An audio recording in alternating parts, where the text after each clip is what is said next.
Mr. Nueva Ecija 2025. Ipapasa na ang corona sa Mr. Nueva Ecija 2026 na ginaganap dito sa Talavera Amphitheater dito sa Nueva Ecija. Cecilio Melucio.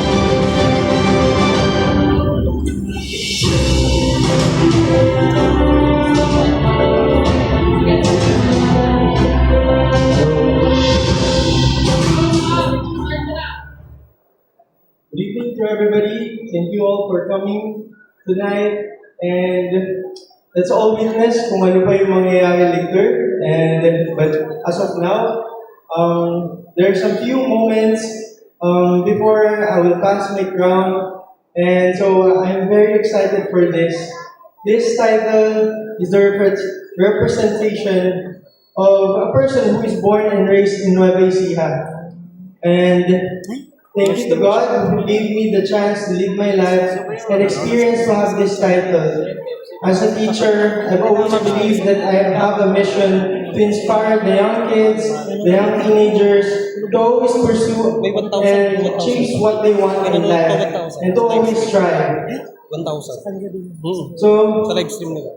as early as now, I would like to thank these people who have been a big part of my journey. Thank you to my family who supported me in pursuing this goal. To my Nanay Rosalia, thank you for cooking for my foods, driving for me, and showing up for me even up until this day. To Esther, my sister, thank you for showing up and accompanying me and listening to my speeches and pageant answers. Thank you so much. And to my older brothers, especially to Chris, who taught me how to work out in the gym before he left the Philippines. To my dad and to my lola, I know that with or without the crown, you are always proud seeing me from where you are right now. And thank you for instilling good values in me. And to my Tita Cecilia, thank you for all the financial support and words of encouragement. Thank you for understanding that I really want to win this competition after I passed the board exam last 2024. Nurse na rin siya. I love you. I love all of you. Ako nagsawa. Thank you to my on-roll pageant handler, Mr. Jerry Smiko Sulit, wherever you are. You know how much we work for this, to be able to achieve this. And I would just like to share with you one moment wherein my pageant handler asked me and that he is wondering when will I get the chance to be a title holder, because as a pageant contender, I've always been a second runner-up, first runner-up ever since I won my first title in high school. And so that decision to join Mr. Nueva Ecija 2025 has brought me here. And thank you for all the support and believing in me, and continuously supporting me in whatever pursuit I have. And thank you to Leslie Rivera for styling my hair and to always listening to me. Thank you. Thank you to Sir Marvin and Kuya Jojo for guiding me while I was entering the pageant industry. Thank you to Mayor of Cabiao, Mr. Rob Kevin Rivera, for all the support. And thank you to Ma'am Karen, Kuya Mikey, Ma'am Malu, and for all those people who work in the municipal hall and who helped me way back then. Thank you, and thank you for all the sponsors and for all the people that I got monetary solicitation back when I was competing for the provincial title. I really appreciate those things. Thank you for all my friends and classmates who became my support system as well. To Rachel A, thank you for carrying my costume with me and attending to pageants. Thank you to A, who's always been there to attend to support. To Esther, who is ready to go with me with my adventures. And to Carlo, Tristan, Jibon, Lidia, Rashid, CJ, Cian, Ira, and many other friends on the internet and in person who truly admires and supports me. Thank you to my relatives in Ramuro and Relucio's side. Thank you. Thank you for all the supporters from Cabiao. And to all who admire me, even in person or internet, thank you so much. And to all those students who randomly approaches me and ask for pictures and greetings, you are the reason why I'm still doing this because I get to inspire you each and every day I live my life. And I really appreciate that. Thank you for all the teachers who have helped me to prepare for the pageant, to Ma'am Christine, Ma'am Gemma, Ma'am Michelle, and many other more teachers, and for all the school and barangays who have invited me to their pageants and inspire more people. Thank you.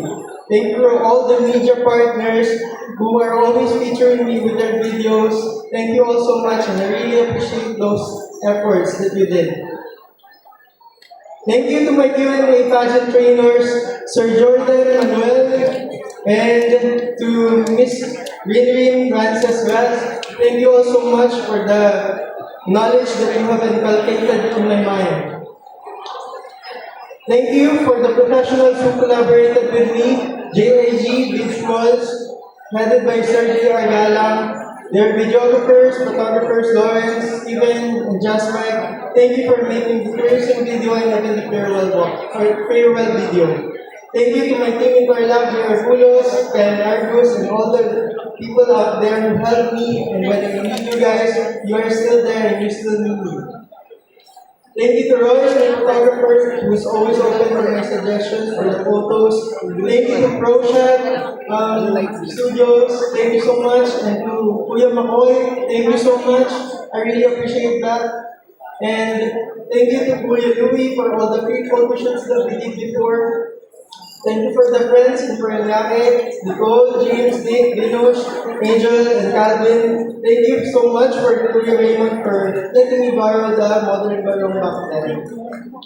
And of course, thank you for the Environmental Protection and Government Organization, CORA, founded by Ms. Antoinette Cos. Thank you so much for making me participate in that. Thank you to the tailors of Cabiao for all the clothes that you made for me. Thank you for Sir Simeon Cayetano and Chadi Stitches for making my costumes all throughout my competitions. To all, and most importantly, thank you to Mr. Nueva Ecija Organization, to Sir Don Joel Santos. You are the reason why there is a platform like this for young talents of Nueva Ecija. And I'm very proud to be able to win from a pageant that is truly fair and truly something that is remarkable here in Nueva Ecija. Thank you for uplifting the pageant industry here in Nueva Ecija. And of course, thank you to Madam Loy, Ate Corinne, Kuya Brian, Kuya Pajo, Kuya Chico, and many other more characters in Mr. Nueva Ecija organization. Thank you.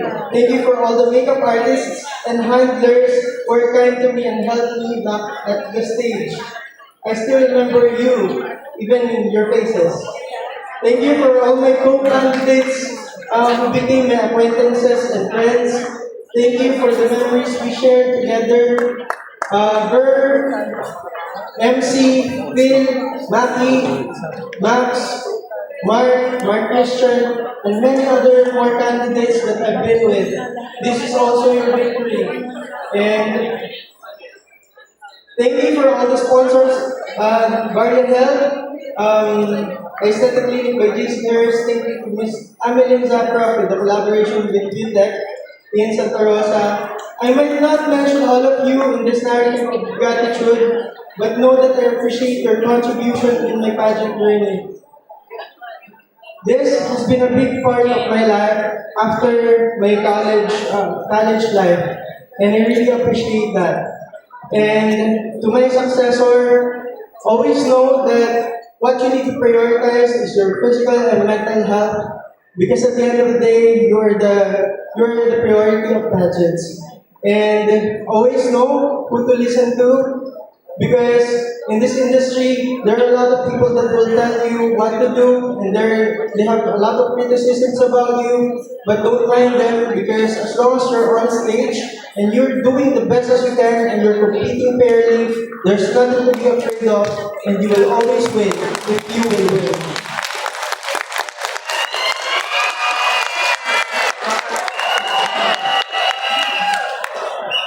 Okay, so Without further ado, for the last time,